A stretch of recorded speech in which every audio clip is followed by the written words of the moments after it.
میرے عزیزوں، رات کے 12 بجے کے بعد مجھ جیسے ایک ادنا طالب علم کے استقبال کے لیے اگر اتنا مجمع کھڑا ہے، جو کھڑا ہے، جس کو جگہ نہیں وہ بھی، جس کو جگہ ہے وہ بھی، کیوں؟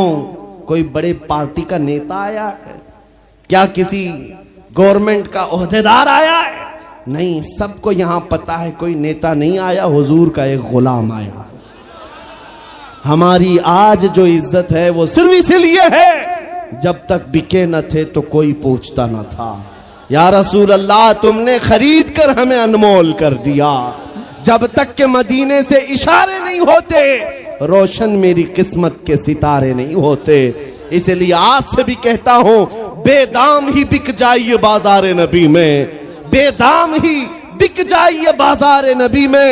ارے اس شان کے سودے میں خسارے نہیں ہوتے۔ نعرے تکبیر، لبیک لبیک لبیک یا رسول اللہ، لبیک لبیک لبیک یا رسول اللہ، تاجدار ختم نبوت، تاجدار ختم نبوت۔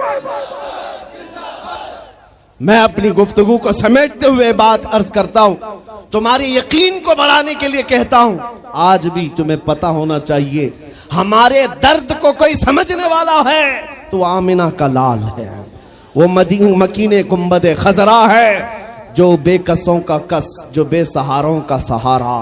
اس رسول پاک کی عادت ہی یہ ہے، آتا ہے فقیروں پہ انہیں پیار کچھ ایسا، خود بھیک دیں اور خود کہیں منگتے کا بھلا ہو۔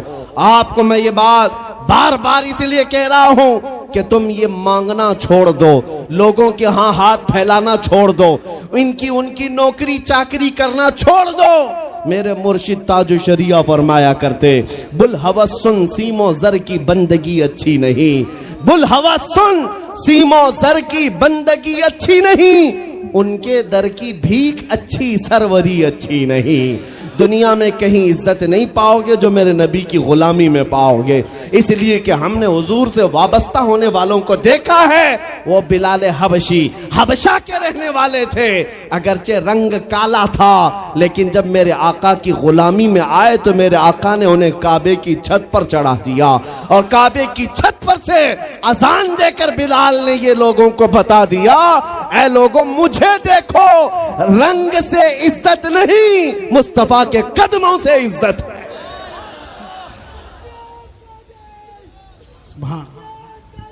عزیزان گرامی وقار، توجہ چاہتا ہوں، حضور کی غلامی میں جو عزت ہے وہ ہم نے دیکھی ہے۔ جو لوگ صحابہ کرام،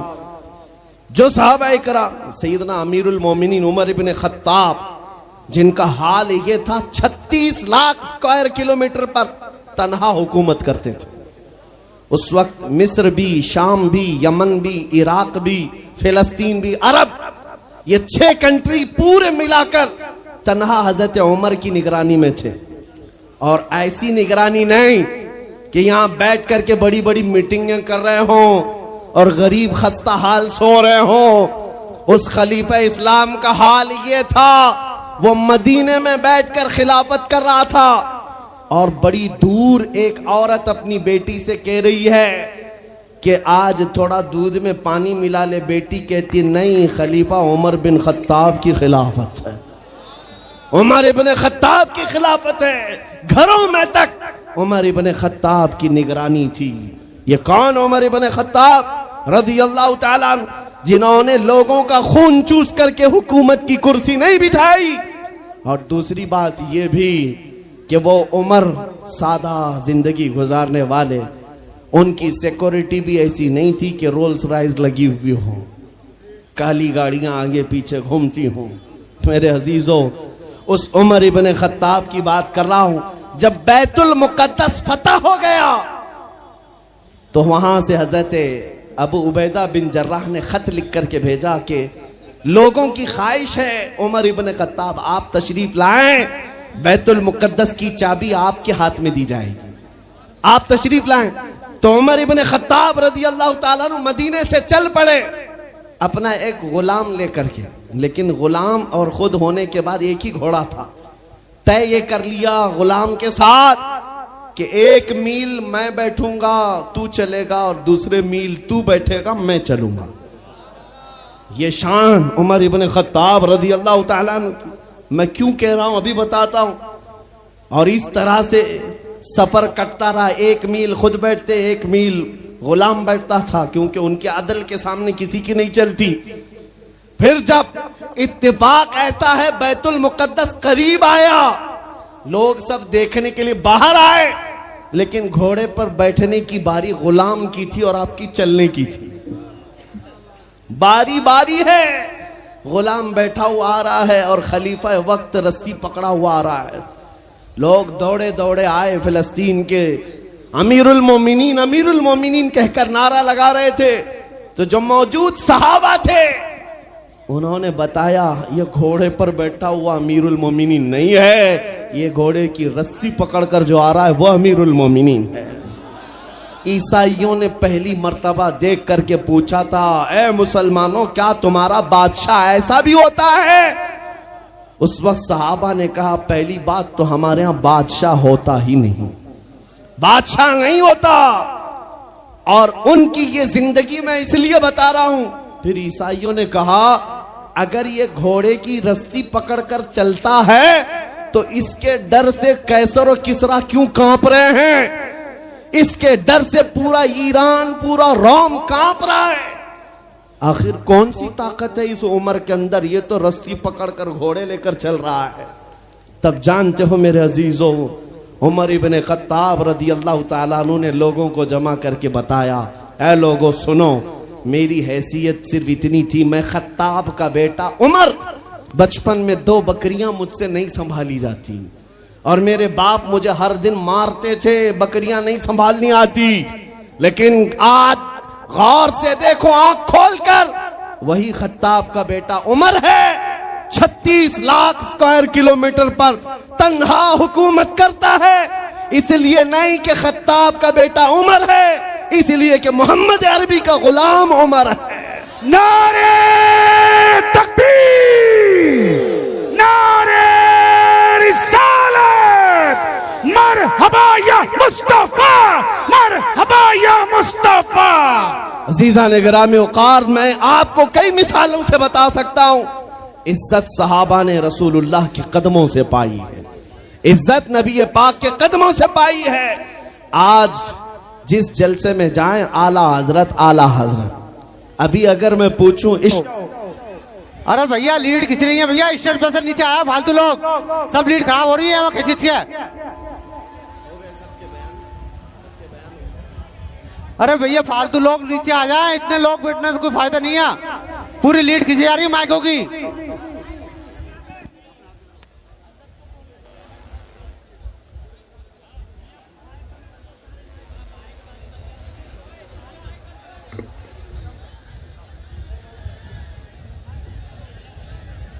منبر نور پر جلوہ بار علماء ذوی الاحترام, مشائخ, سادات, حاضرین اہل سنت و جماعت, السلام علیکم ورحمۃ اللہ وبرکاتہ. الحمدللہ الحنان المنان الذي خلق الانسان وعلمه البيان, والصلاة والسلام على رسوله سيد الانس والجان وعلى آله وأصحابه ذوي الخير والإحسان. أما بعد, فأعوذ بالله من الشيطان الرجيم. بسم الله الرحمن الرحيم. قل بفضل الله وبرحمته فبذلك فليفرحوا. صدق الله مولانا العظيم. بارگاہ رسالت معاب صلی اللہ تعالی علیہ وسلم میں درود پاک کا ہدیہ پیش کریں. اللہم صلی علی سیدنا و مولانا محمد معدن الجود والکرم وآلہ واصحابہ الکرام وابنہ الکریم وبارک وسلم صلاة دائمتا سرمدا ابدا. عزیزان گرامی وقار,